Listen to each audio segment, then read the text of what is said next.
morning and welcome to another Friday.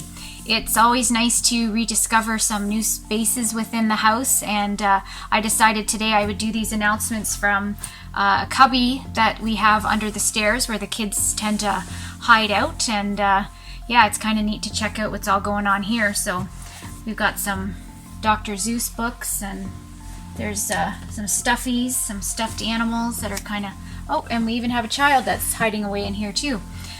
Anyways, wow, what a fantastic Grandparents' Day that we had yesterday, the assembly. It was an amazing day, and hopefully you all had a chance to watch it or watch it again on our YouTube channel. You can find it same place that you find these assemblies as well. So yeah, it was a great way to showcase TD Christian and to connect with our grandparents and our TD Christian community. So thank you to everybody who worked to put that together. I did have a chance yesterday to share with you the giving catalog for Project 2020, and if you don't have a physical copy of that, you can get that off of our website. There's also an order form there as well, so if you haven't had a chance, make sure you do check that out. We also have a spring membership meeting that's coming up on Thursday, May the 14th, and that's happening at 7 o'clock and via Zoom.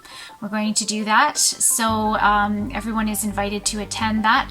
If you do want to attend, make sure that you email Marg at tdchristian.ca, and she'll make sure to get the link, the Zoom link, sent to you, and do that by the 13th so she can get it to you for the 14th.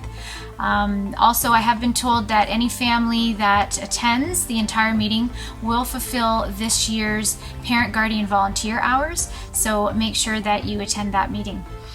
That's it from me for announcements for this Friday. I hope that you have a great day and a wonderful weekend, and we'll see you back here again on Monday morning at 8:50 a.m.